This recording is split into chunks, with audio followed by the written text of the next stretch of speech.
Bueno, en el video anterior nos habíamos quedado con la parte de los shaders y yo les había dicho que en este video íbamos a ver la parte de cómo podíamos construir una clase. Por ejemplo, esta clase justo les había comentado, la clase de Shader Program, para nosotros poder cargar los archivos por separado y luego que ya nosotros mediante código le decimos que compile esos archivos y que los linke como shaders.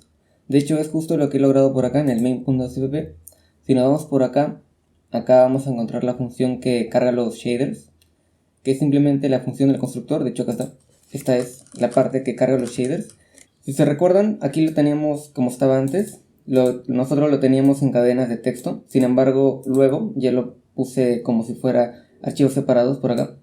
Y en este video lo que quiero hacer es explicarte cómo cambié eso de ahí, cómo funciona esta clase, pero igual dejaré el link de repositorio ya si quieres leer cómo funcionan todos los archivos, pero en este video solo voy a explicar la parte del shader program.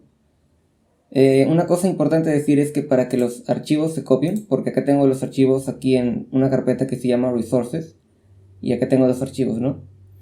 Si yo no le digo nada a CMake, cuando haga la build, aquí no va a estar esta carpeta de acá. Esta carpeta tiene que copiarse mediante una instrucción por acá, que le digo, esta es la instrucción. Y estas son las instrucciones, esta de acá y esta de acá. La primera le dice que haga un comando que va a ser la copia del directorio. De hecho se va a llamar, justo va a salir esto de acá cuando se haga el copiado, digamos, del directorio a la carpeta build. Y luego tengo que añadir esto como dependencia, si no, no se va a ejecutar. Entonces cuando yo haga un make en la carpeta build, justo estoy en la carpeta build, entonces voy a hacer un make. Y independientemente si ya se está compilando o no está compilando el programa, porque en este caso ya está hecho, acá sí o sí se va a estar copiando esto en la carpeta del binario, ¿no? La build.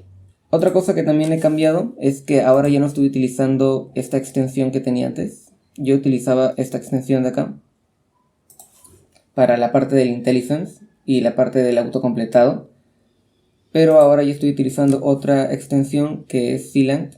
De hecho la tengo por acá. Ahora estoy utilizando esta extensión de acá para la parte de autocompletado y IntelliSense.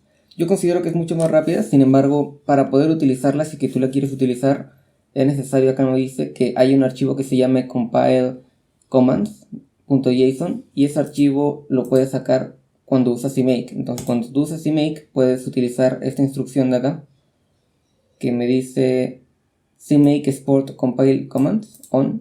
Esa instrucción de acá le dice que en la carpeta build se va a guardar este archivo de acá que se llama compilecommands.json. Pero como yo lo quiero este archivo que esté en la carpeta raíz, lo que voy a hacer, o bueno, lo que hice, voy a hacer un enlace simbólico ln-sf y le digo compile commands y me voy a un directorio anterior. Y con eso de acá ya me va a dejar hacer como un enlace simbólico acá.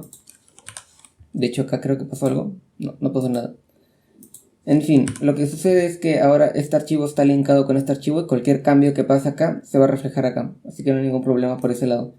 Entonces Sealant ya no se queja al momento del IntelliSense. Ahora vamos a ver la parte del shader program que les había comentado. Antes lo cargábamos con acá cadenas de texto, pero ahora utilizamos archivos por separado. Acá está el vertex shader y el fragment shader. Vamos a ver cada uno de estos dos archivos. Tengo el vertex shader que está acá. Y luego tengo el fragment shader que también está acá. De hecho esta variable no hace falta, porque me sale que no hace falta. Voy a hacer el compilado, voy a ejecutar el programa y no hay ningún problema. Bueno, ahora la parte importante, que es lo que les había comentado, es la parte del program. Y la clase está definida en este archivo, .hpp. Y acá está la clase. Todo es público, podría ser un struct, pero como tiene métodos, he decidido que sea una clase. Preferiría utilizar struct solamente para tipos agregados, como podría ser sin métodos, o sin constructor, o sin nada. Solo datos, una forma de arreglar información. Pero como acá tengo métodos, he puesto una clase. Aunque podría ser un struct sin ningún problema. Acá le he puesto público porque todo quiero que sea público. Y ahora tengo acá mi program ID, que bueno, si ya me habían prestado atención en los videos anteriores, para guardar la ID que me ha dado OpenGL. Luego acá tengo esta variable que me sirve para guardar el código fuente del vertex shader y el fragment shader, que lo voy a pasar por aquí. De hecho acá le paso la ruta, por eso se llama Vertex Shader Path. Entonces acá tengo el constructor. El constructor, ¿qué es lo que hace? Primero llama estas dos funciones para cargar todo lo que tenga mi path, en este caso la ruta del Vertex Shader, que vendría a ser este archivo de acá. Y se lo carga todo lo que tiene al Vertex Shader Source. Por eso se lo pasa como referencia. Entonces cuando hace este load source, un algoritmo bien sencillito que carga los contenidos de un archivo a mi cadena que se llama source. Acá pueden ver el código, aunque yo estoy seguro que sí lo entiendes. Luego lo que hago es utilizar las funciones de OpenGL para crear los shaders. En este caso creo el Vertex Shader, el Fragment Shader, aunque hay más tipos de shaders, por cierto. Entonces creo los dos shaders y guardo las IDs en donde tienen que guardarse, ¿no? Acá en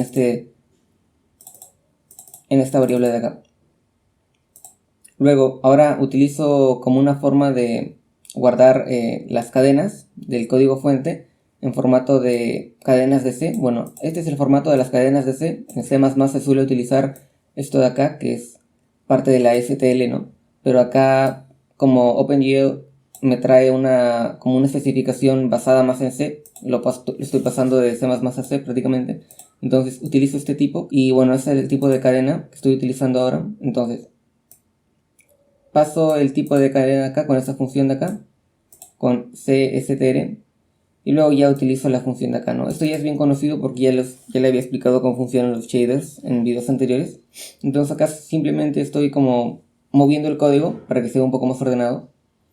Luego acá le digo compílame el shader, y esto bueno, ya lo vimos. Con esto compilamos el shader, y esta es la ID del shader, ¿no? Finalmente, cuando ya tenemos los shaders compilados, utilizo el programa ID, ¿se acuerdan que lo habíamos definido acá? Lo utilizo para guardar la ID. Y luego pues le digo que utilice los dos shaders que habíamos compilado y linkamos el shader program con esta función de acá. Y esto ya lo habíamos visto también. Finalmente eliminamos los shaders porque ya no nos sirven, solo vamos a utilizar el program, así que los shaders ya no hacen falta y los eliminamos. Bueno, eso es por parte del constructor. Luego tenemos otras funciones como por ejemplo use, que simplemente llama la función ELUseProgram. Tenemos otra función que se llama deleteProgram, que si es que detecta que el program ID es diferente de 0, entonces hace el GLDeleteProgram de OpenGL para eliminar el programa, y si no, pues no lo hacen. Pero de todas formas acá le dice que el program ID va a ser igual a 0. De hecho esto debería cambiarlo. De hecho ya no importa porque igual se va a eliminar luego, pero creo que mejor es que se quede así. Ajá, así está mejor, creo. Bueno, también tengo otra función de por acá que esto lo que utiliza son los uniforms. De hecho van a haber más funciones parecidas a esta porque prácticamente vamos a utilizar bastantes de estas. En vez de setFloat va a ser setMatrix 4x4 o setMatrix 3x3 o quizás setInt, quizás. Pero como en nuestro main solamente hemos utilizado un float como uniform para nuestra Vertex Shader, creo. Por acá tenemos un uniform que es un float. Entonces con esta función de acá le paso la información a ese uniform. Le paso primero el nombre y luego el valor que va a tener el uniform. Y bueno, esto ya lo habíamos visto también. Así que eso por parte de ahí. Luego también tenemos otra función id que me retorna la id nada más. Podría no utilizarlo ya que está en público. De hecho, debería ser privado. Lo voy a poner privado. Por defecto es privado, pero igual lo voy a especificar. En fin. Esto vendría a ser por parte del shader program. Creo que ya no hay nada más que explicar por acá. De igual pueden copiar el código que lo voy a dejar en mi GitHub. Y ahora la parte de acá del element buffer, el vertex array y el vertex buffer lo voy a explicar en otro video. Pero creo que ya es muy entendible por acá. De hecho, como lo utilizo acá en el main.cpp, el shader program, simplemente hago include de mi shader program por acá. De hecho, lo voy a poner acá arriba. Y bueno, acá lo que hago es cargar el shader program y luego lo utilizo. Acá tengo varias concurrencias de este símbolo. Entonces acá hago un shaderprogram.use, acá hago un shaderprogram.setFloat y al final hago un shaderprogram.deleteProgram, que es lo único que hace esa clase.